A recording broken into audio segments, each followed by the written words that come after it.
નમસ્તે સર. નમસ્તે. કેમ અવાજ નો આવ્યો? હેલો. હાલો સર, અવાજ આવે છે મારો? હા, આવે છે. હા સર. બ્લુટૂથમાં કેમ નથી આવતું? બહુ બધું. હા, આમાં ઘણી વાર આવું થાય છે. કઈ નહીં, ઇન્સ્ટાલ. આપણે હા બ્લુટૂથ બ્લુ બંધ કરી દઈએ. આમ અવાજ આવે જ છે ને, વાંધો નહીં. હા. મારી સ્ક્રીન રેડી દેખાય છે ને? હા રેડી દેખાય છે. થોડો કેમેરો આમ ઉપર કરી નાખશો તો ચાલશે સર. ઉપર આમ. હા બસ, હવે હવે કમ્પ્લીટ દેખાય છે બસ.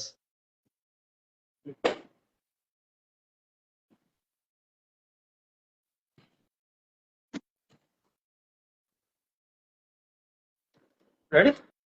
Okay sir. મારો અવાજ કમ્પ્લીટ આવે છે સર? हाँ, ready ready complete. Okay sir, આપણે लैंग्वेज सर हम हिंदी रखेंगे ताकि ये सभी लोगों को समझ में।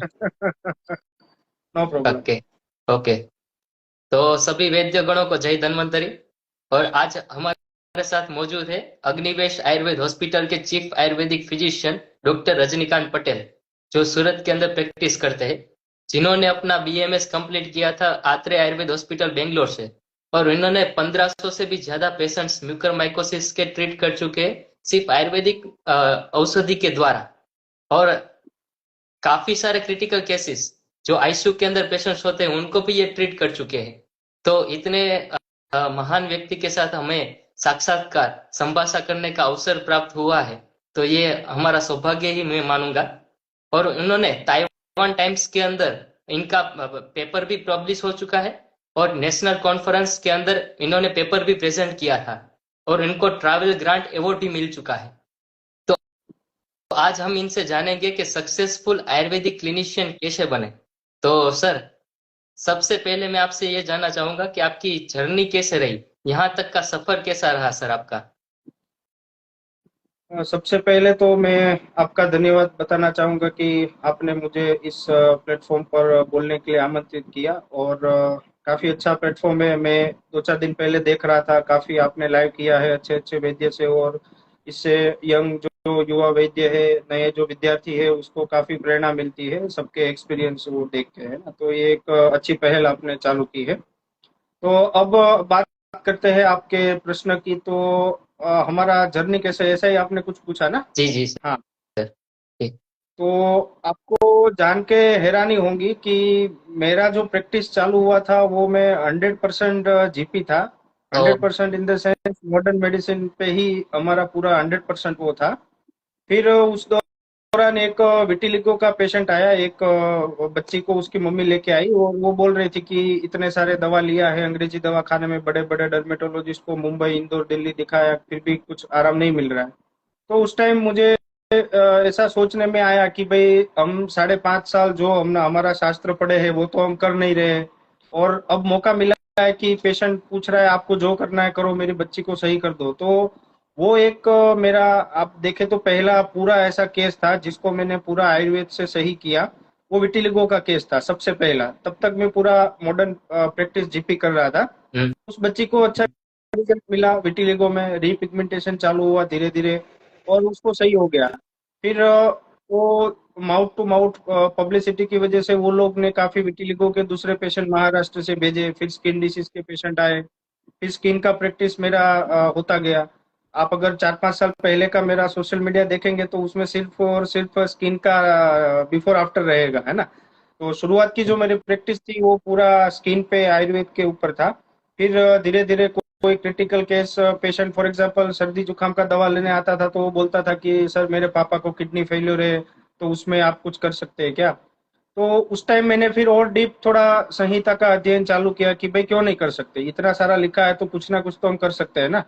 चलो रिजल्ट नहीं भी आएगा तो बात अलग है, एटलीस्ट एक बार हमको पढ़ के ट्राई करना चाहिए, है ना। तो हम्म। ऐसे ऐसे हमारा जर्नी चालू हुआ। पहले स्किन का प्रैक्टिस ज्यादा था, और क्रिटिकल केस में फिर धीरे धीरे आने लगे। और कोविड की बात नहीं है, कोविड से पहले भी हमने रिनल फेल्यूर है, लिवर फेल्यूर के केस करते थे।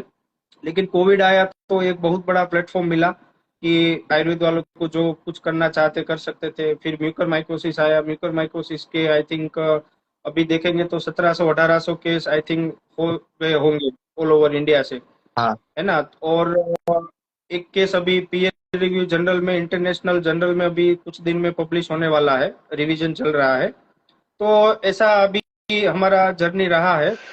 और एक जर्नी का एक इम्पोर्टेंट पार्ट मैं ये समझता हूँ कि हमारी जर्नी में, मतलब हम आयुर्वेदिक डॉक्टर, हमारी जर्नी में हमको एलोपैथिक डॉक्टर को भी ऐड करना है। क्यों? क्योंकि हम्म। जब ये इंटीग्रेशन जब होगा तो एंड लेवल पे जो पेशेंट को जो बेनिफिट मिलता है वो काफी अच्छा मिलता है। तो अभी हम्म। हमारे काफी फ्रेंड है, रेडियोलॉजिस्ट है, एनेस्थेटिक है, फिजिशियन है, सर्जन है, न्यूरो सर्जन है, जनरल सर्जन है, कैंसर सर्जन है, तो हम उनके साथ मिलके काम करते हैं। तो एक आयुर्वेद की जो छवि थी कि भाई आयुर्वेद की दवा जो है लीवर किडनी को डैमेज करता है, फालतू ये है, आयुर्वेद नहीं लेना चाहिए, उससे कुछ होता नहीं है ना। तो जब इन लोगों से हम एविडेंस बेस्ड रिजल्ट जब हम शेयर करते हैं, तो ये लोग भी अब आयुर्वेद एक्सेप्ट कर रहे हैं। और उनके हॉस्पिटल में हमको इनवाइट कर रहे हैं। हम काफी सारी पे हॉस्पिटल इधर है, वो आईसीयू में हमको बुलाते हैं ट्रीटमेंट देने के लिए। तो ये जब भी पॉसिबल है जब हम उनको उनकी लैंग्वेज में हम समझा पाए। हम अगर उनके पास गए और हम उनको बोलेंगे कि सर हमारे में 3 दोष है, 7 धातु है, उनको कुछ लेना देना नहीं है। हमारे में 3 दोष हो, 50 धातु, 10 दोष, कुछ लेना देना नहीं है। उनको ये चाहिए कि उनका साइंस जो एमआरआई में ये बोलता है कि ये बीमारी है, ये हमारे साइंस में नहीं हो सकती। तो क्या आप आयुर्वेद वाले में कुछ है कि जो ये एमआरआई उसको नॉर्मल कर सके? अगर आप कर हम्म। देंगे तो वो आयुर्वेद को एक्सेप्ट करने के लिए रेडी है। उसको कोई दोष धातु मल कोई लेना देना नहीं है ना। तो हम्म। ऐसी प्रैक्टिस हमारा ये जर्नी पिछले 3-4 साल से ऐसा है। तो अभी काफी सारे मॉडर्न डॉक्टर भी हमारे ग्रुप में हैं। तो काफी सारे ऐसे केसेस आते हैं तो हम उनसे डिस्कस करते हैं, उनका ओपिनियन लेते हैं। कुछ ऐसा केस उनके पास है तो वो भी हमारा ओपिनियन लेते हैं, तो इंटीग्रेटेड अप्रोच हम चालू करते हैं। तो ऐसे एक जर्नी रहा कि भाई स्किन डिसीज से लेकर आज कितना भी बड़ा डिसीज है, मैं डरूंगा नहीं वो केस लेने के लिए। जी। हम्म। जी सर। और सर अभी हमारे साथ बहुत सारे युवा वैद्य भी जुड़े हुए हैं और जो क्लिनिक प्रैक्टिस कर रहे हैं वो भी जुड़े हैं और आगे भी लोग देखेंगे। तो आप ये बताइए कि क्लिनिक सेटअप कैसे करें? अगर कोई वैद्य अपना क्लिनिक बनाना चाहता है तो कैसे सेटअप कर सके? देखिए इसमें मेन तो एक चीज जो है, जो बीएमएस करने के बाद क्लिनिक चालू करते समय ज्यादातर लोगों के दिमाग में आती है, वो है एक फाइनेंशियल बैकअप, जो कि हम्म। काफी इंपॉर्टेंट चीज है आज के टाइम में। उसके बिना कुछ नहीं हो सकता है ना। तो दो ऑप्शन है। जिनका फाइनेंशियल बैकअप स्ट्रांग है या तो कैपेबल है, फैमिली में थोड़ा सपोर्ट है फाइनेंशियल का उसका, तो उन लोगों के लिए मैं एडवाइस देना चाहूंगा कि शुरुआत में ही आप बीएमएस की डिग्री मिलने के बाद तुरंत एटलीस्ट आप 5 से 7 बेड का हॉस्पिटल खोल लो, है ना। तो हॉस्पिटल में क्या है, आजकल मेडिक्लेम का, इंश्योरेंस का पूरा गवर्नमेंट ने सही कर दिया है अभी आयुर्वेद वालों के लिए, है ना। तो आयुष का सिस्टम पूरा मेडिक्लेम में कवर होता है, कैशलेस भी है, रीएम्बर्समेंट होता है। तो जो लोग फाइनेंशियली कैपेबल है उनको आई थिंक बड़ा हॉस्पिटल सेटअप करना चाहिए। और इतना कॉस्ट भी कंपेयर टू मॉडर्न मेडिसिन नहीं लगता है। आपको सिर्फ एक पंचकर्मा थिएटर चाहिए, 5 बेड चाहिए और फार्मेसी चाहिए, इतने से आप कर सकते हो, है ना। तो ये एक चीज अच्छी है, क्योंकि अब आप मेडिक्लेम की सुविधा, इंश्योरेंस की सुविधा आपके पास है, तो ज्यादातर लोग आजकल सोचते हैं कि हमारा जो सारवार का जो खर्च है वो इंश्योरेंस में कवर हो पाए। तो ये एक बेनिफिट मिलता है। दूसरा बेनिफिट ये मिलता है कि अगर आपके पास पंचकर्मा सेटअप है तो कुछ बीमारी में आप इंस्टेंटली अच्छा रिजल्ट दे सकते हैं। फॉर एग्जाम्पल आजकल सबसे ज्यादा वात वात व्याधि के केस आते हैं। तो अगर आपके पास हॉस्पिटल सेटअप है तो आप कर्म योग काल बस्ती देके 8 दिन में ही आप थोड़ा रिजल्ट पेशेंट को देंगे, तो वो कॉन्फिडेंस में आ जाता है कि मुझे यहाँ अच्छा होगा, फिर ओरल मेडिसिन चालू कर सकते हैं, है ना। फिर छोटे छोटे कर्म है, अग्नि कर्म है, क्षार कर्म है, ये सब करके भी, मतलब इसमें आपका ओवरऑल काउंटर भी बढ़ेगा, मतलब आपका फाइनेंशियल इनकम एक मतलब स्टेबिलिटी होगा। आपकी गणना समाज में ऐसे होगी कि ये डॉक्टर बड़े हैं, हॉस्पिटल लेके बैठे। क्योंकि हमारे भारत के देश के पब्लिक का माइंडसेट ऐसा है, लेके बैठा है तो छोटा है, बड़ा लेके बैठा है तो बड़ा है। बड़ा। हालांकि ऐसा नहीं है, लेकिन पब्लिक की मेंटालिटी ऐसी है। तो एक चीज ये हो गया। अब बात रही लोग की जिनके पास फाइनेंशियल इतना स्ट्रांग नहीं है, फाइनेंशियल बैकअप नहीं है, तो उनको आई थिंक 15 बाय 15 फीट की दुकान में वो लोग ओपीडी चालू कर सकते हैं। क्या चाहिए, एक टेबल और एक चेयर ही तो देना नहीं है, बोतल चढ़ाना नहीं है, और छोटा। और फार्मेसी में भी रूल है कि आयुर्वेदिक डॉक्टर अपने पेशेंट के लिए खुद मेडिसिन डिस्पेंस कर सकते हैं, है ना। तो अगर ऐसे करेंगे तो 1-2 साल तक अगर छोटा सा ओपीडी में प्रैक्टिस करते हैं, धीरे धीरे पेशेंट का बेस बढ़ जाएगा। सेटअप कर सकते हैं। तो मेरे ख्याल से ये होना चाहिए, जिसके पास फाइनेंशियल बैकअप है वो डायरेक्टली हॉस्पिटल खोलना चाहिए, वो भी मेडिक्लेम वाला। और जिसके पास फाइनेंशियल बैकअप नहीं है वो शुरुआत में 1 1.5 साल छोटा ओपीडी चलाएंगे, तो आई थिंक 1.5 साल तक उनका इनकम हो जाएगा, पेशेंट का बेस भी बन जाएगा, तो वो हॉस्पिटल कन्वर्ट कर सकते हैं। और एक दूसरा एक इम्पोर्टेंट चीज है कि हमको इंटरनेशनल पेशेंट या तो इंटरनेशनल क्लाइंट को टारगेट करना चाहिए, है ना? क्योंकि आजकल आप देख रहे हैं वेस्टर्न कंट्री जो है वो पूरा बीमारी से भरा पड़ा है। आप इंडिया में देख रहे हैं, आपको लगता है इंडिया वाले सबसे ज्यादा बीमार है, इंडिया वाले कुछ कोई बीमार नहीं है। सबसे ज्यादा बीमारी जो है वो पूरे वेस्टर्न कंट्री में है। पूरा संतर्पण जन्य व्याधि जो आपको संहिता में लिखा है वो पूरा वहां मिलेगा। और इंटरेस्टिंग चीज ये है कि उनका इलाज उनके सिस्टम में नहीं है। अगर उस सिस्टम में इलाज है तो भी वो साइड इफेक्ट वाला है, या तो रिकरेंस रेट काफी ज्यादा है, ऐसा इलाज है। तो आप फेसबुक पे, ट्विटर पे, इंस्टाग्राम पे, लिंक्डइन पे आप ऐसी कम्युनिटी बनाइए, या तो ऐसे लोगों से रीच करिए, या तो आपकी पोस्ट ऐसे एरिया में ऐसे लोगों तक रीच करिए कि वो जाने आयुर्वेद क्या है, इंडिया का साइंस है क्या है। तो ये एक भी काफी सारा बड़ा स्कोप है आउट ऑफ इंडिया। मतलब हमको बाहर जाने की जरूरत नहीं है, लेट देम कम हियर, है ना? आते हैं हमारे पेशेंट, हॉस्पिटल में भी काफी सारे इंटरनेशनल पेशेंट आते हैं, 1 1 महीने रुक के जाते हैं पंचकर्म करा के। वो जब सही होके जाते हैं तो वो दो और को बोलते हैं, तो ऐसे ऐसे एक आपका चेन बढ़ता जाएगा, है ना? तो ये भी एक अच्छी चीज है जिसपे यंग वैद्यों को आई थिंक फोकस करना चाहिए, है ना? और एक आयुष वीजा करके गवर्नमेंट ऑफ इंडिया ने रिसेंटली लॉन्च किया है। तो कोई भी, पहले क्या था, मेडिकल वीजा ही था। Medical visa in the sense those who wants to take allopathy treatment in India, whether radiation, chemotherapy, or knee replacement surgery, or dentistry, anything. So they can come to India after under the medical visa. So before this, government were not allowing Ayurveda treatment in the visa. So recently, the Prime Minister has released the Ayush visa. सो ये भी एक काफी अच्छी चीज है। अगर आपके यहाँ हॉस्पिटल पूरे लीगल है, पूरा रजिस्टर्ड है, तो आपके हॉस्पिटल के लेटर आप लिख के पेशेंट को देते हैं, तो उधर से आयुष वीजा पेशेंट को मिलता है आपकी हॉस्पिटल में आने के लिए, ट्रीटमेंट लेने के लिए। तो ये भी काफी अच्छी चीज है। हम कॉलर ऐसे करके बोल सकते हैं कि भाई आयुर्वेद ऐसा ऐसा कोई सिस्टम नहीं है। आयुर्वेद ट्रीटमेंट के लिए स्पेशल वीजा कैटेगरी है गवर्नमेंट ऑफ इंडिया में, है ना? तो ये एक बहुत बड़ी चीज होती है। और ये सब चीजें हमको कम्युनिटी में भी बताना है। जहाँ हम, हमारे फैमिली वाले हैं, रिश्तेदार है, कहीं हम जाते हैं तो उनको ये सब बताना है। क्योंकि ज्यादातर लोगों के दिमाग में आयुर्वेद मतलब जड़ी बूटी, अभ्यंग, शिरोधारा यही है। तो उनको बताना है कि आयुर्वेद से कैसा भी बीमारी एटलीस्ट हम मैनेज कर सकते हैं। क्योर नहीं तो मैनेज तो काफी सारी बीमारी कर सकते हैं जिनका मैनेजमेंट मॉडर्न साइंस में नहीं है। तो ऐसा एक क्लिनिकल सेटअप का आई थिंक मेरा आइडिया है। बिल्कुल सही सर। आयुर्वेद सिर्फ भारत के लिए नहीं, पूरे विश्व के लिए है, संपूर्ण शास्त्र है।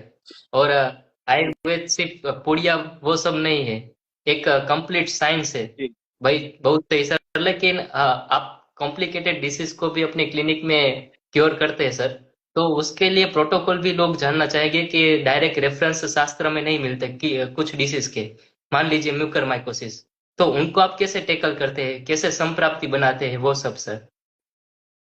देखिए, आजकल जो हम केसेस देख रहे हैं वो हालांकि नॉर्मल बीमारी भी संहिता में है वैसा नहीं है।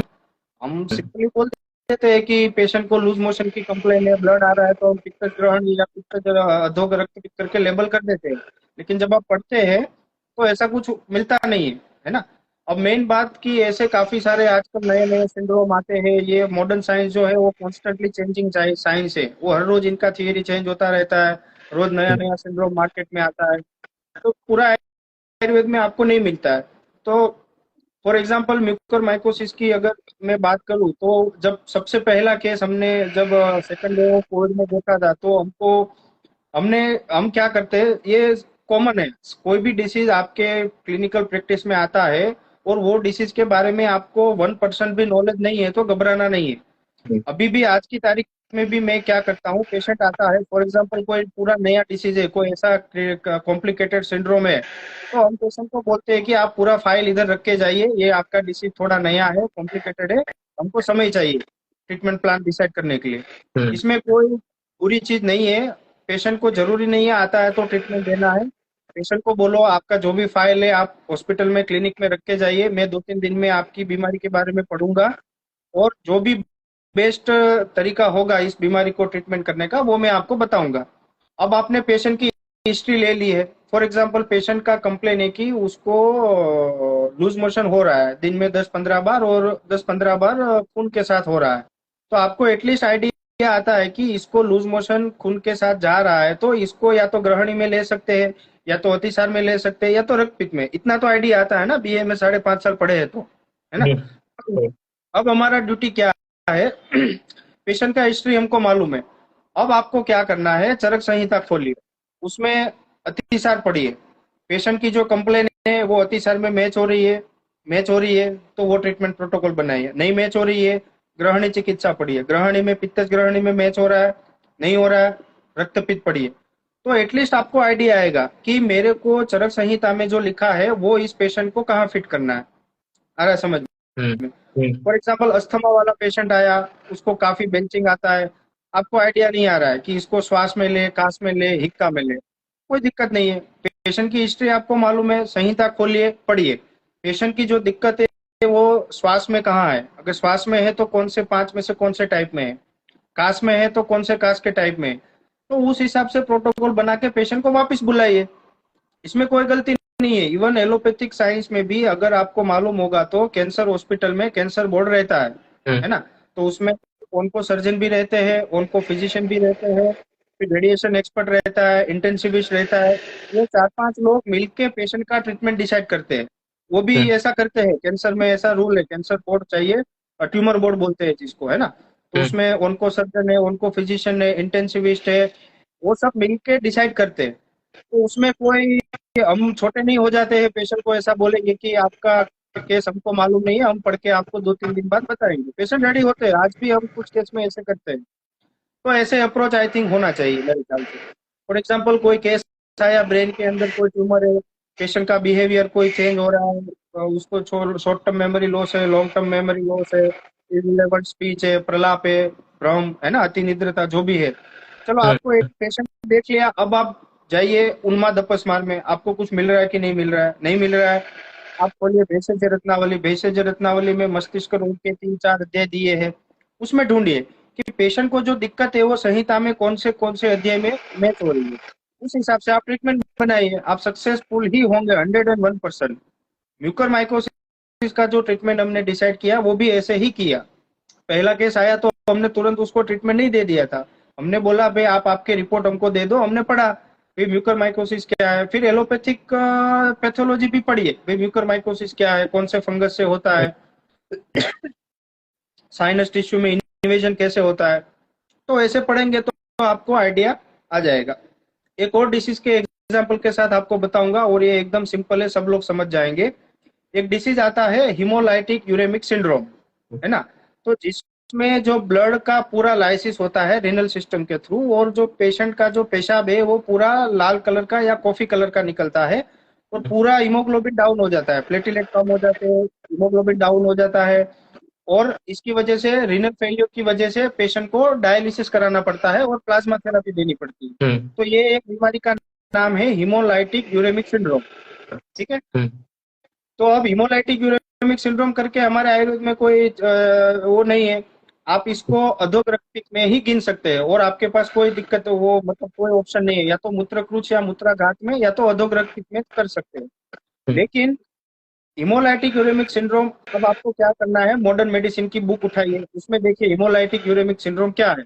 तो उसमें ऐसा बताया जाता है कि ई कोलाई बैक्टीरिया जो होता है, ई कोलाई बैक्टीरिया वाला फूड जब हम खाते हैं तो वो बैक्टीरिया स्पेसिफिक टाइप के टॉक्सिन्स को रिलीज करता है इंटेस्टाइन में, है ना, जिसको शिगा टॉक्सिन्स बोलते हैं, है ना। हम्म, और ये जो शिगा टॉक्सिन्स जो होता है वो उसके रिसेप्टर रहते हैं, सभी टॉक्सिन हर जगह सभी ऑर्गन में वो फिट नहीं होते। तो हम्म, जैसा जैसा रिसेप्टर है वैसे फिट होता है। तो सिगा टॉक्सिन जो है वो जीबी 3 रिसेप्टर में ज्यादा उसका लगाव होता है। हम्म, और जीबी 3 रिसेप्टर जो है पूरे शरीर में सभी ऑर्गन में रहते हैं, लेकिन सबसे ज्यादा रीनल सिस्टम में रहते हैं। तो अब हम्म, कोलाई बैक्टीरिया वाला फूड किसी आदमी ने खाया, वो बैक्टीरिया इंटेस्टाइन में गया, इंटेस्टाइन में उन्होंने सिगा टॉक्सिन रिलीज किया, सिगा टॉक्सिन ब्लड सर्कुलेशन में गया और सर्कुलेशन के थ्रू रीनल सिस्टम में आया। अब रीनल सिस्टम में उसको GB3 रिसेप्टर मिल गया तो ये तुरंत कैच हो गया। मतलब ये एक वो बन गया, कॉम्प्लेक्स बन गया। ये कॉम्प्लेक्स बनने की वजह से जो ब्लड क्लोटिंग के जो 12-14 कुछ फैक्टर होते हैं उसमें पूरा डिस्टरबेंस होता है। तो जो भी ब्लड रीनल सर्कुलेशन में, नेफ्रॉन में आता है, ग्लोमेरुलाई में, वो पूरा लाइसिस होता है, ब्रेकडाउन होता है, तो पूरा ब्लड निकल जाता है यूरिन में। तो ऐसा ऐसा पैथोलॉजी मॉडर्न साइंस कहता है। तो आयुर्वेद से हिसाब से इसको आप कहाँ फिट करोगे? आप बताओ कहाँ फिट करोगे? विष आया ना, विष। हम्म। पूरी बीमारी चालू कहाँ से हुई? ई कोलाई बैक्टीरिया ने सिगा टॉक्सिन्स करके एक टॉक्सिन रिलीज किया। ये क्या है? गर्विश है आपका। वो जो हम्म। गर्विश पक्वाशय में रिलीज हुआ, फिर वो रक्त धातु के साथ उसका परिभ्रमण चालू हुआ और मूत्र व स्रोतस को उसने टारगेट किया ओ, और उधर जाके रक्त का क्षय हुआ, वायु की वृद्धि करके रक्त का क्षय हुआ। आ गया समझ में?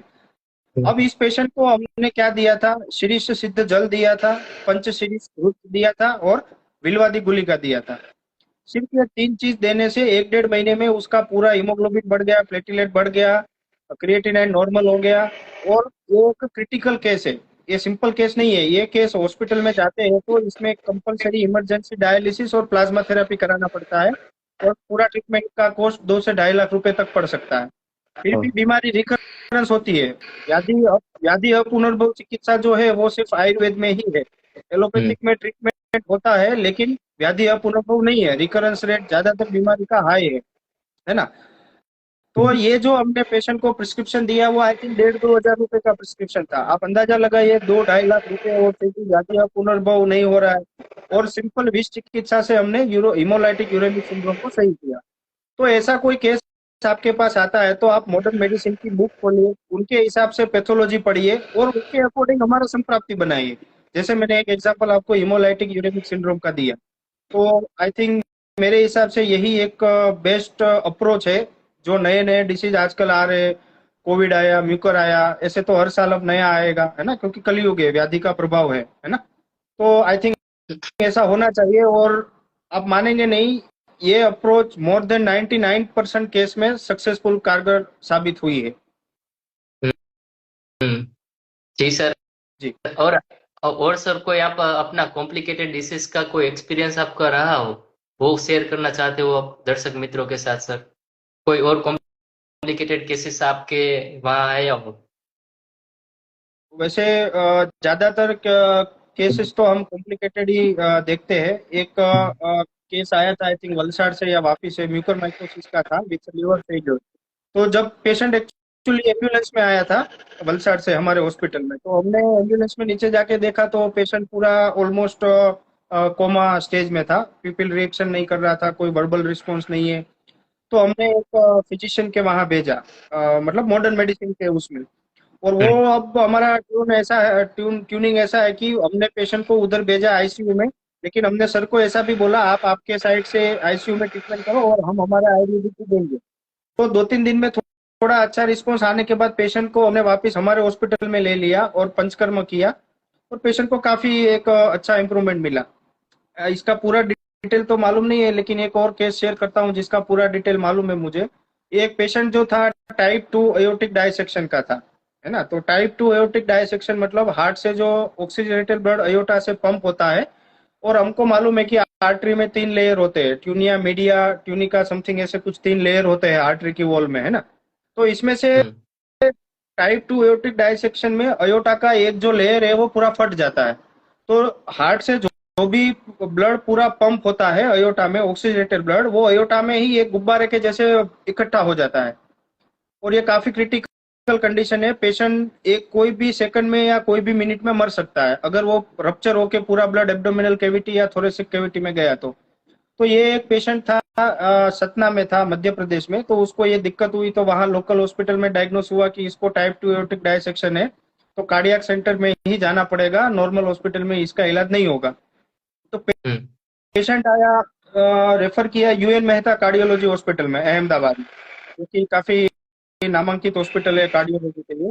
फिर उधर डॉक्टर ने बताया कि ये क्रिटिकल केस है, प्रोग्नोसिस मतलब खराब है, इवन हम ऑपरेशन करते हैं तो चालू ऑपरेशन के दौरान भी पेशेंट की मृत्यु हो सकती है।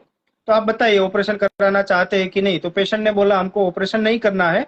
और उनको हमारे ही कोई म्यूकोरमाइकोसिस के पेशेंट ने एक रेफरेंस दिया कि एक बार आयुर्वेद में सूरत जाके दिखा दो। आप मानेंगे नहीं कि यूएन मेहता कार्डियोलॉजी हॉस्पिटल से पेशेंट एम्बुलेंस में आयुर्वेदिक हॉस्पिटल में आया है ना। तो हमने पेशेंट को देखा, बीमारी को समझा। तो टाइप 2 एयोर्टिक डायसेक्शन पेशेंट मेरे पास आया तो मुझे भी मालूम नहीं था कि क्या है। तो मैंने पेशेंट के सामने पढ़ा कि टाइप 2 एयोर्टिक डायसेक्शन क्या है। उसमें कोई हम लोग छोटे नहीं हो जाते कि पेशेंट के सामने पढ़ेंगे तो, है ना। हम्म। तो फिर हमने पता किया कि ये कुछ नहीं है, ये भगना हुआ है ना। भगना मतलब सिर्फ अस्थि का भग्न नहीं लेना है। भगना मतलब कोई भी चीज दो भाग में बट जाए या तो फटती है तो वो सब भग्न में लेना है।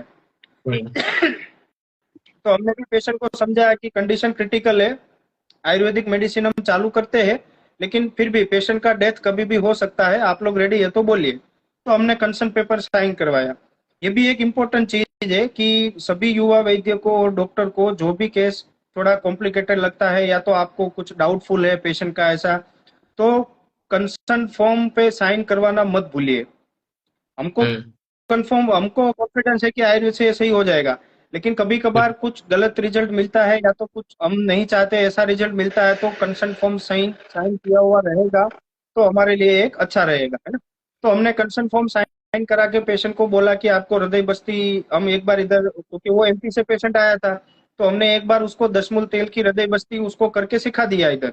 उसको बोला रोज आपको घर पे करना है। और मेडिसिन में हमने क्या दिया? हृदय मेडिसिन कोई भी नहीं दिया। जनरली आयुर्वेदिक डॉक्टर रहेगा तो हार्ट है, टाइप 2 है, डायसेक्शन मतलब अर्जुन लिखेंगे, अर्जुन हारिस लिखेंगे, ये सब लिखते हैं। हमने हृदय मेडिसिन कोई नहीं लिखा क्योंकि ये भगना हुआ था। भगना कहाँ हुआ था? शिरा में, धमनी शिरा, या तो कैसे भी, तो शिरागत वायु ले सकते हैं। तो हमने इसको जो प्रोटोकॉल यूज किया वो संधान कर्म करने के लिए जो दवा देते हैं वो हमने दिया। तो हमने संधानी महाकषाय दिया। संधानी महाकषाय की 1 ग्राम की गोली खिलाई, 10-10 गोली 3 बार, सुबह 10 गोली, दोपहर में, शाम को। फिर नागार्जुनाभ्र रस दिया जिसमें सिर्फ और सिर्फ अभ्रक भस्म होती है, सिर्फ अर्जुन तो अर्जुन उसका कषाय का भावना होता है। और संधानी महाकषाय भी दिया था भरड़ स्वरूप में, और संधानी महाकषाय की गोली भी दी थी, है ना।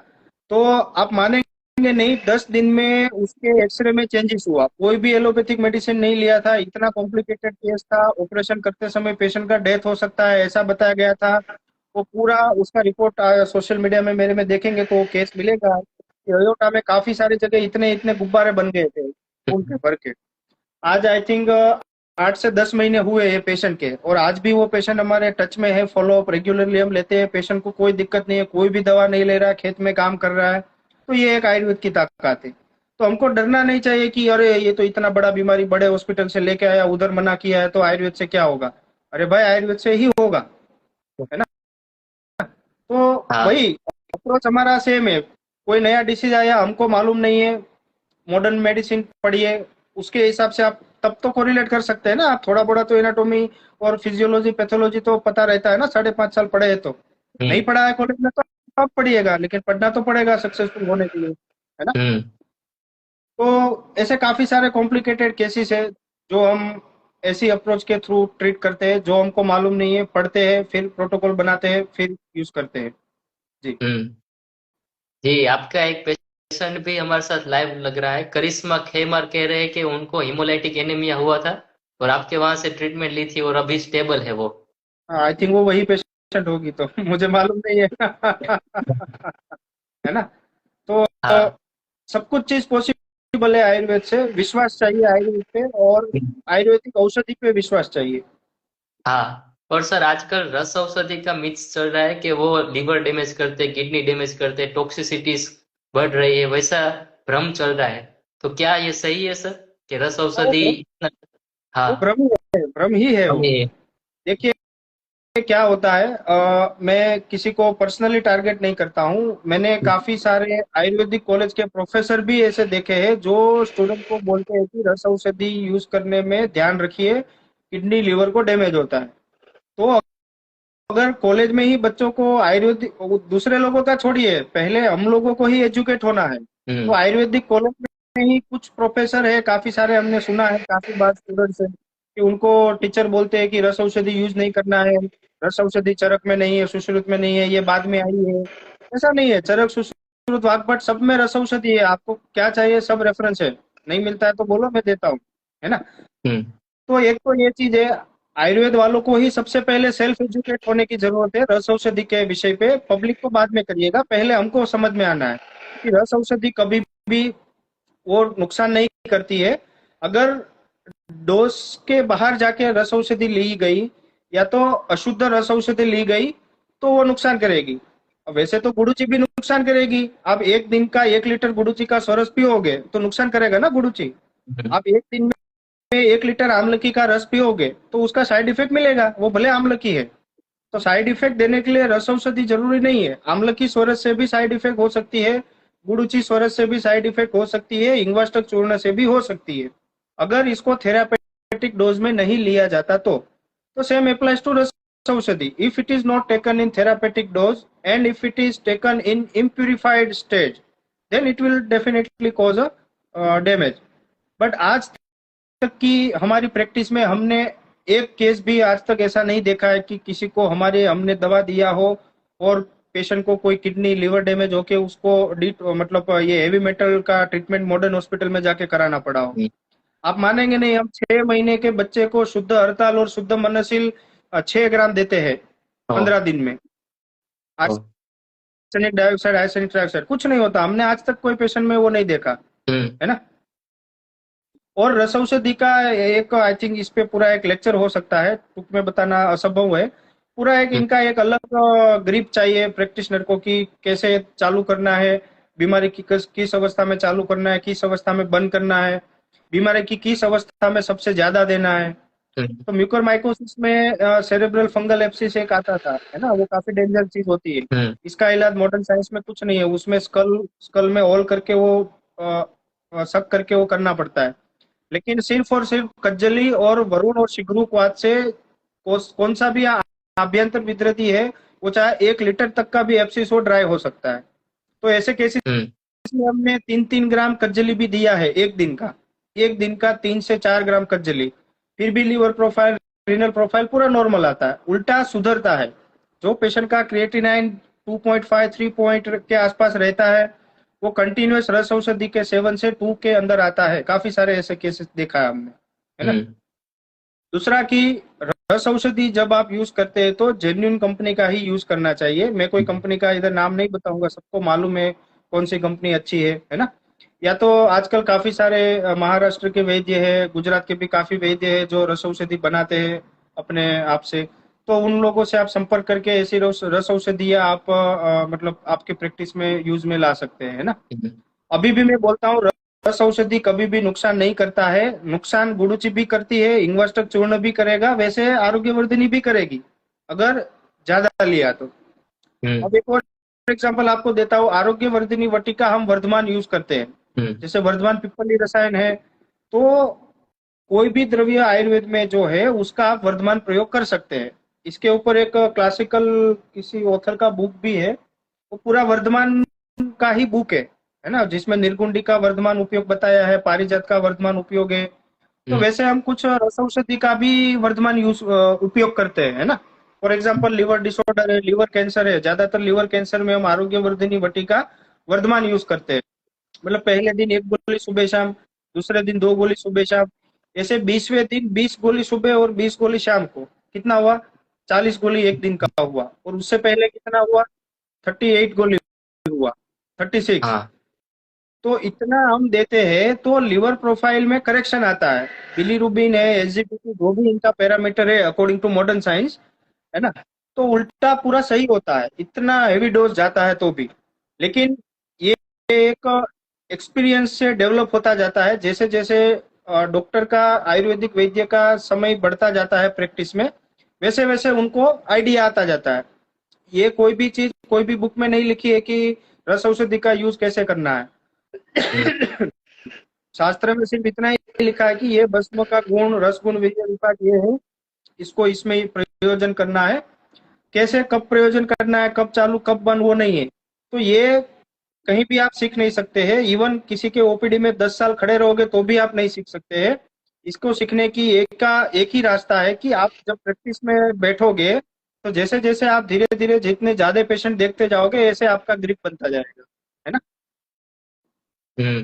तो ये रस और औषधि है, सेफ है, कहीं भी यूज कर सकते हैं, कोई दिक्कत नहीं है।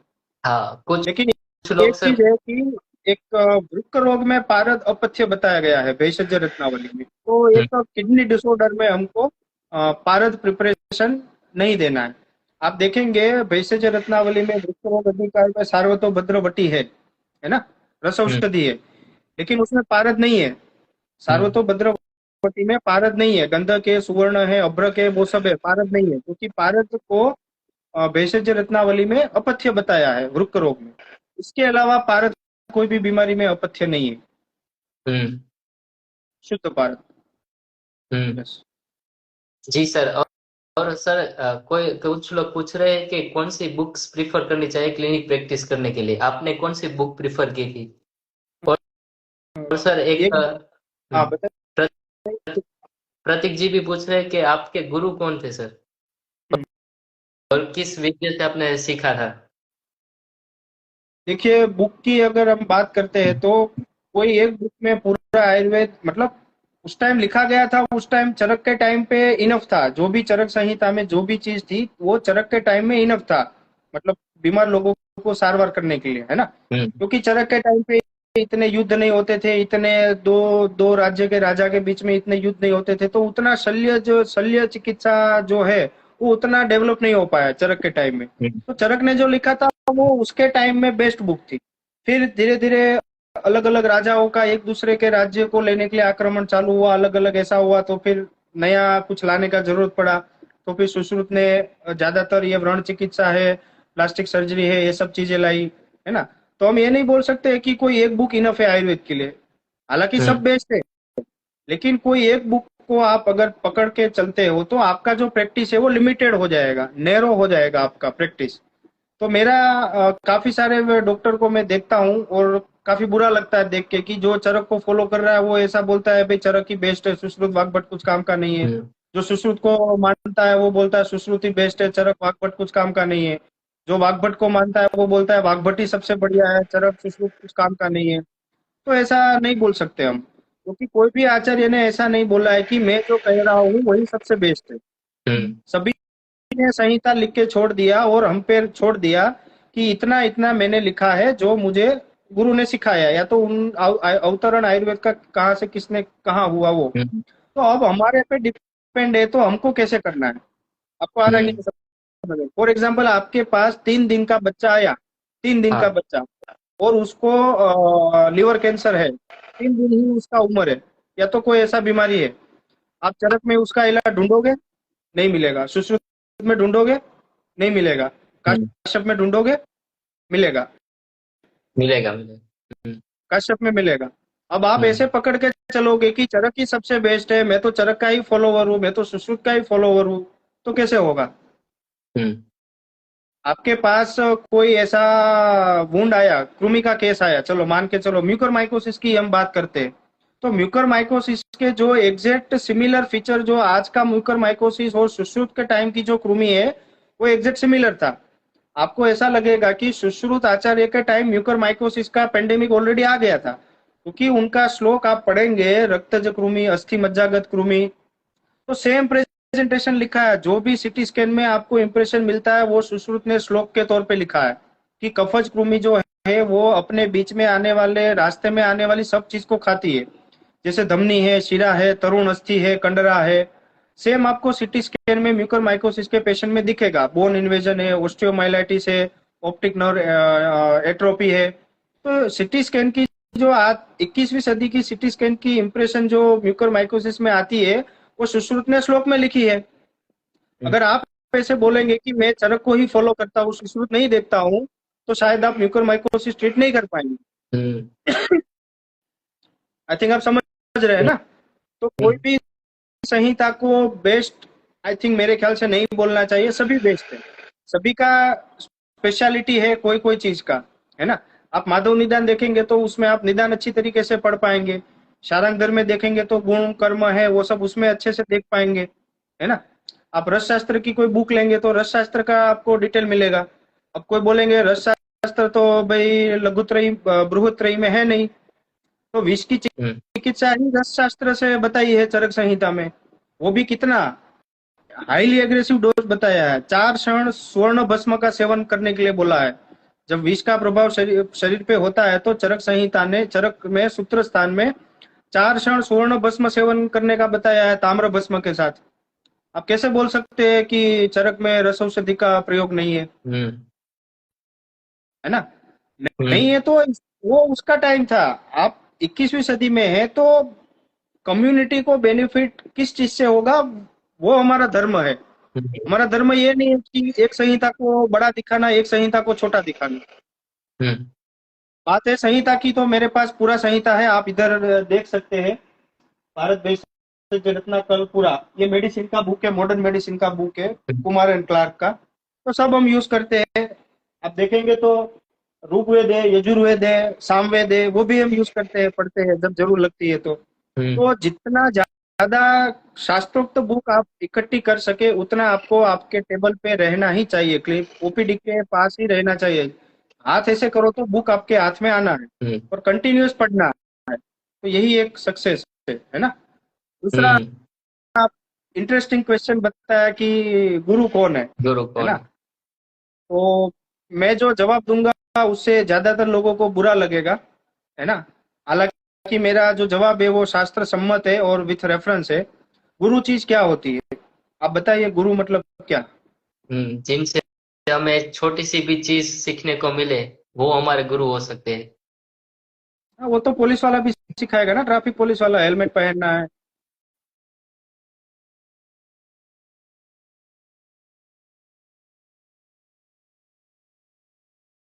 पूरा रस दे दो, आरोग्यवर्धिनी वटी दे दो। मैं आपका गुरु हो गया कि नहीं हुआ? हम्म नहीं, मैं हुआ कि नहीं हुआ, आप बताइए। नहीं नहीं वैसे नहीं हो, हम हमारे हाँ। अंदर से हाँ तो अंदर से जिसको समर्पित होंगे जिस देखिए, गुरु शिष्य की परंपरा जो है, देखिए ये मेरा पर्सनल ओपिनियन है, जरूरी नहीं है कि आप या तो कोई और मेरे ये ओपिनियन के साथ एग्री हो, नहीं भी हो तो भी चलेगा, ये मेरा ओपिनियन है।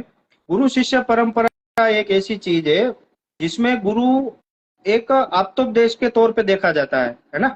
कि उसका जो वाक्य है, उसका जो थियरी है वो बाइज नहीं हो सकता, मतलब कोई एक चीज के ऊपर ज्यादा कम उसका पॉइंट नहीं हो सकता। दूसरा, ऐसा लोग ही गुरु बन सकते हैं कि जो लोग क्रोध, ईर्ष्या, मोह, माया इससे परे हो, है ना। हम्म मेरे पास काफी स्टूडेंट आते हैं हॉस्पिटल में सीखने के लिए, मेरे पैर छूते हैं, मुझे गुरु बोलते हैं, मैं डांटता हूँ उनको, मेरे को कभी भी गुरु मत बनाना। क्योंकि अब क्या होता है ना, आप मुझे गुरु बनाओगे, आप मुझे पूछोगे, तो मैं आपको सिर्फ उतना ही ज्ञान दे पाऊंगा जितना ज्ञान मुझे मालूम है। और कलयुग का हम्म कोई भी आदमी सर्वज्ञानी कभी भी नहीं हो सकता, ये चीज आप एक मान के चलिए। फॉर एग्जाम्पल, आप मुझे बोल रहे हैं कि आप अब मैं आपका गुरु बन जाऊं, तो मैं आपको सिर्फ उतना ही चीज बता पाऊंगा, समझा पाऊंगा जो मैं समझ पाया हूँ संहिता से। पूरी संहिता या पूरे नियम में आपको कभी भी नहीं समझा पाऊंगा। हम्म आप समझ रहे हैं मेरी बात? हम्म तो गुरु गुरु क्या होता है, आप उसको कोई भी चीज पूछेंगे उसका वो तटस्थ आंसर दे पाना चाहिए, हम्म है ना। तो मेरे हिसाब से आज के समय में गुरु पॉसिबल ही नहीं है किसी के लिए बनना। वो चाहे कितने भी बड़े डॉक्टर हो, 80 साल के हो, 100 साल के, नो डाउट उनको हम रिस्पेक्ट से देखते हैं, सीनियर है, सीनियर सर है, सीनियर वैद्य है, ऐसे मैं बोलता हूँ। मेरे कोई गुरु नहीं है। किसी ने क्वेश्चन पूछा था कि मेरे गुरु कौन है, तो मेरे गुरु सिर्फ और सिर्फ संहिता है। क्योंकि मैंने काफी सारे लोगों में गुरु बनाने की या ढूंढने की कोशिश की, तो यही पाया गया कि वो लोगों के पास उनको जितना मालूम है वो लिमिटेड नॉलेज है ना। हम्म अगर आपका गुरु शालाक्य का प्रोफेसर है तो वो सिर्फ वही बता पा रहा है, आपका गुरु काय चिकित्सा का प्रोफेसर है तो ही बता पाएंगे, केवल नहीं है ना। तो गुरु का मतलब सर्व को नॉलेज रहता हो, देता हो, कोई एक चीज को चीज दिखा के ना, उसको मेरे ख्याल से गुरु बोलना चाहिए। हम्म, और ऐसा आदमी ये टाइम में मिलना।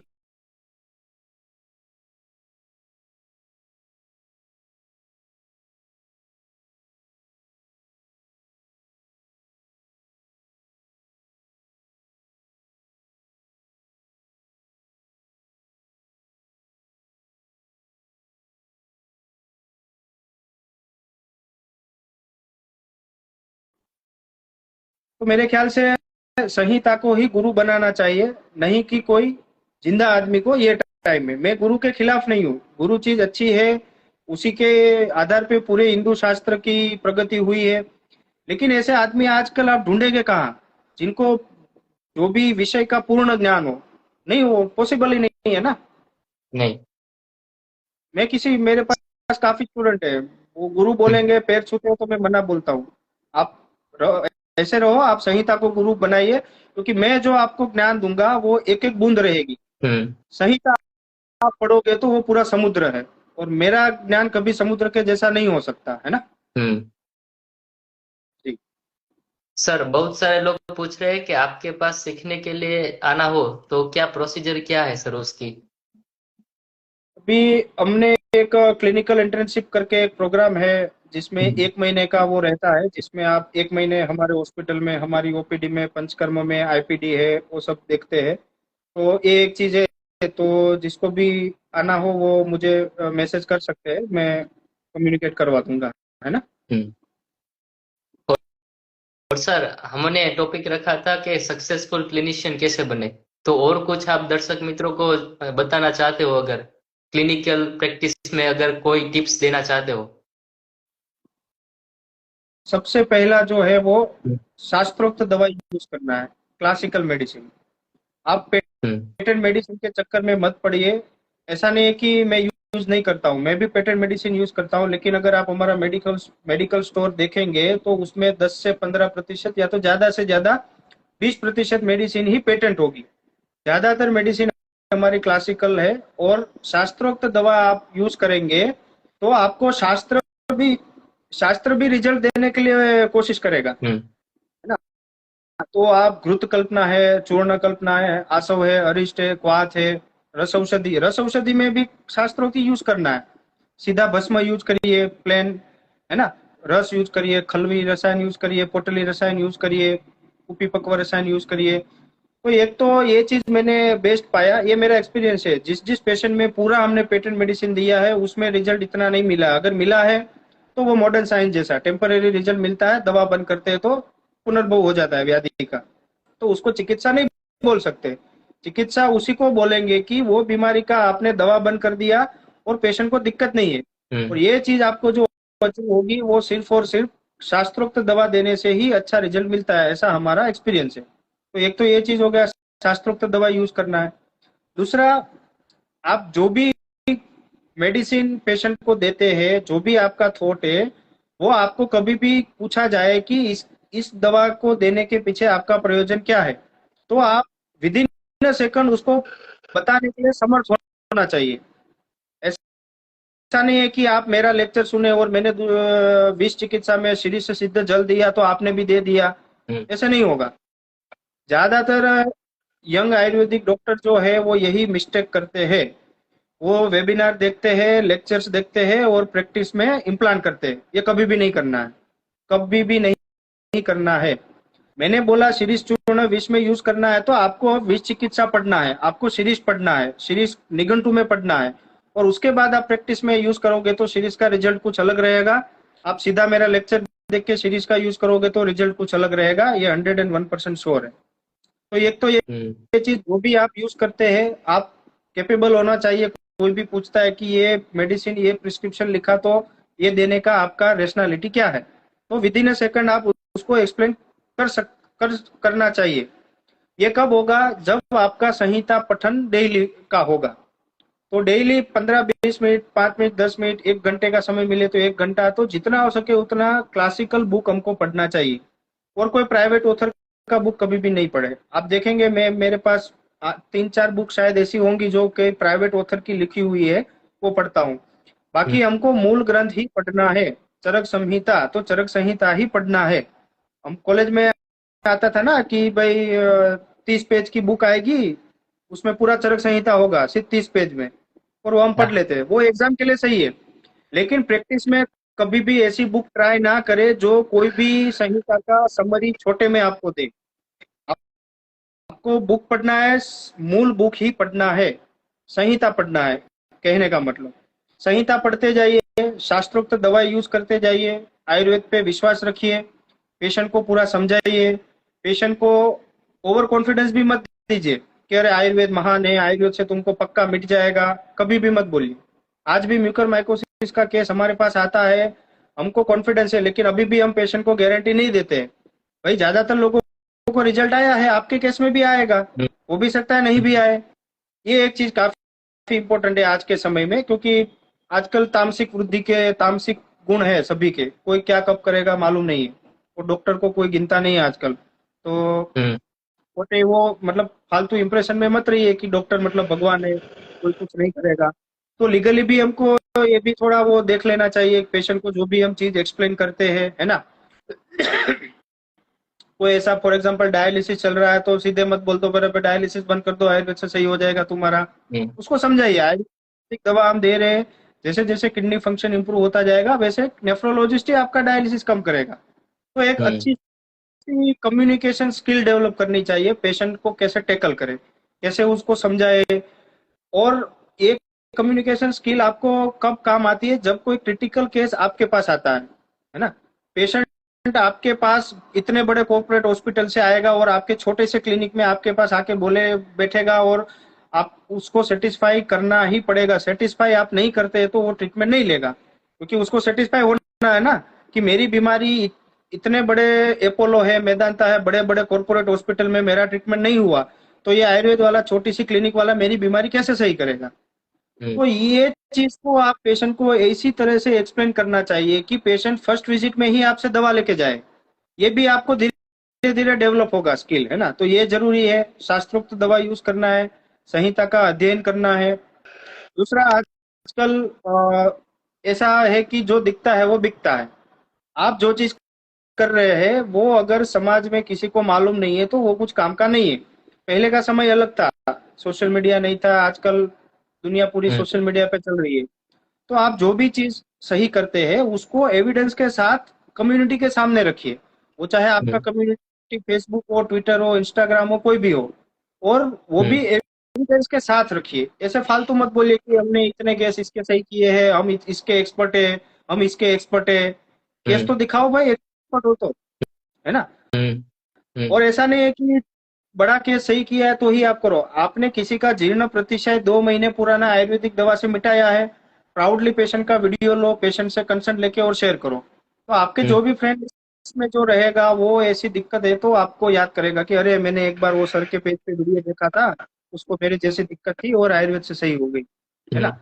तो आज हमारा जो बेज है, मेरा जो बेज है वो पूरा सोशल मीडिया के आधार पे। मेरे फैमिली में कोई डॉक्टर नहीं है। आपको जान के थोड़ी वो लगेगा, मेरे फैमिली पूरे फैमिली में मैं सबसे पहला हूँ जो 10वीं के आगे पढ़ा। और मेरे मेरे माताजी और पिताजी जो है वो अभी भी खेती काम करते हैं सौराष्ट्र में। मेरा कोई जनरेशनल वैद्य का वो नहीं है, मेरा कुछ नहीं है ना। तो हमको ये करने, हमको दिखाना पड़ेगा ना हम क्या कर रहे हैं, तो उसको एविडेंस के साथ प्रेजेंट करिए। तो फालतू चीज मत बोलिए सोशल मीडिया पे, आयुर्वेद ये है, आयुर्वेद ये है, ये करो ये हो जाएगा, नहीं, कुछ का होने वाला नहीं है। सबको मालूम है आयुर्वेद क्या है। आयुर्वेद से प्रैक्टिकली पेशेंट को, कम्युनिटी को क्या लाभ हो सकता है, वो जब तक नहीं रखोगे तब तक कुछ होने वाला नहीं है ना। हम्म। और पेपर पब्लिशिंग के तौर पे भी आपको आगे बढ़ना चाहिए। हालांकि आज से 1 साल पहले मैं इस चीज के खिलाफ था कि भाई फालतू पेपर पब्लिश करके क्या होने वाला है। इंडिया में कितने डॉक्टर है आयुर्वेदिक डॉक्टर जो पेपर को देखते हैं। आपने पढ़ा कोई भी जनरल पढ़ा आपने अभी तक? मैंने नहीं पढ़ा था कभी, अभी भी नहीं पढ़ता हूँ, काफी कम पढ़ता हूँ। लेकिन इंटरनेशनल प्रेजेंस आपको चाहिए, आपकी खुद की और आयुर्वेदा कम्युनिटी की एज अ होल।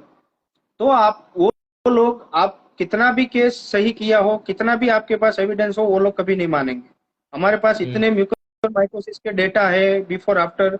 हम इंटरनेशनल कॉन्फ्रेंस में जाते हैं, दिखाते हैं, वो नहीं मानते। वो सीधा पूछते हैं कि have you published any case report in peer review journal. हमारा आंसर है नो, हमने नहीं पब्लिश किया है। तो अब से हम उस पे लगे हुए हैं कि जो भी केस आप आते हैं उसके पूरे डेटा कलेक्ट करो, क्योंकि data is the gold. Hmm data is the gold. आपके पास डेटा है तो आप कुछ भी चीज फ्यूचर में कर सकते हैं। आपके पास सिंपल पेशेंट आता है, साइनसाइटिस का पेशेंट आता है, तो उसका एक्सरे या सीटी स्कैन ले लो पहले का, 3 महीने बाद वापस सीटी स्कैन कराओ और देखो म्यूकोजल थिकनिंग थी, इथेमोइडल साइनसाइटिस क्या है उसका। ये डेटा रखो, डेटा को पब्लिश करो। ये आपको हम्म काफी हेल्प करेगा आपके करियर को ऊपर की ओर धक्का देने के लिए, है ना। तो आई थिंक मेरा इतना है जी। हम्म। जी सर, मतलब कुछ लोग पूछ रहे हैं कि पीजी करना कितना जरूरी है क्लिनिक प्रैक्टिस करने के लिए। पीजी मेरे ख्याल से फालतू चीजें नहीं करना चाहिए, है ना। अगर हाँ। फालतू in the sense clinical practice के लिए फालतू चीज है, क्योंकि हम्म आप मैं पूरे इंडिया के बेस्ट कॉलेज में क्या प्रैक्टिस है सब जानता हूँ। वो चाहे कोई भी आप ले लो, सबको मालूम है बेस्ट टॉप 3, टॉप 3 और टॉप 5 कौन से है। सब फालतू है। एमडी करने का जरूरत नहीं है। एमडी करो आप। हाँ, आरए भी कर सकते हैं क्योंकि उसमें पूरा क्लिनिकल है ना। आरए भी कर सकते हैं। एमडी क्यों नहीं करना है क्लिनिकल प्रैक्टिस में? क्योंकि आप 3 साल आप वो समय वो उसमें एमडी में करते हैं, और एमडी लेने के बाद जो आपके माइंड में जो है उतना ही नॉलेज बीएमएस के बाद ही रहता है। हाँ, बीएमएस में आपको 10 श्लोक आते हैं, तो एमडी करने के बाद 20 श्लोक आएंगे। हम्म 10 श्लोक के अलावा और कुछ फायदा नहीं है। आपका प्लान अगर अकेडमिक अकेडमिक में कैरियर बनाना है, आपका फ्यूचर में आपको रिसर्च में करियर बनाना है, तो एमडी एमएस डेफिनेटली आपको करना चाहिए। आपको अगर क्लिनिकल प्रैक्टिस में जाना है तो एमडी में 3 साल बिगाड़ना नहीं है, हम्म है ना। तो ये आपका जो 25 से 30 साल का ये जो उम्र होता है, इसी में सबसे ज्यादा इनोवेटिव आइडिया आते हैं, है ना। और हम्म ये 3 साल आप रिकॉर्ड लिखने में और फालतू डुप्लीकेट केस वो सब करने में रहोगे तो कुछ होने वाला नहीं है ना। जी सर। सर आपने मेरे सभी सवालों का जवाब बड़े अच्छे से दे दिया है सर।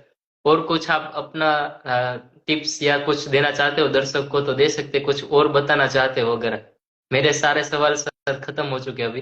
आई थिंक ज्यादातर मैंने बता दिया है। फिर भी किसी के कुछ प्रश्न है तो वो लोग इधर भेज सकते हैं कमेंट में। आप लीजिए, मैं कोशिश करता हूँ जवाब देने का। ओके। तो बहुत बहुत शुक्रिया सर, आपने अपना कीमती शेड्यूल में से ये टाइम निकाला इस सेशन के लिए। बहुत बहुत शुक्रिया सर। मैं सभी दर्शकों के द्वारा भी आपका आभार व्यक्त करता हूँ सर। धन्यवाद आपका भी। जी, थैंक यू सर। थैंक तो इस सेशन को यू। एंड करते हैं सर। Sure sure. हाँ, जय धन्वंतरि सर। जय धन्यवाद।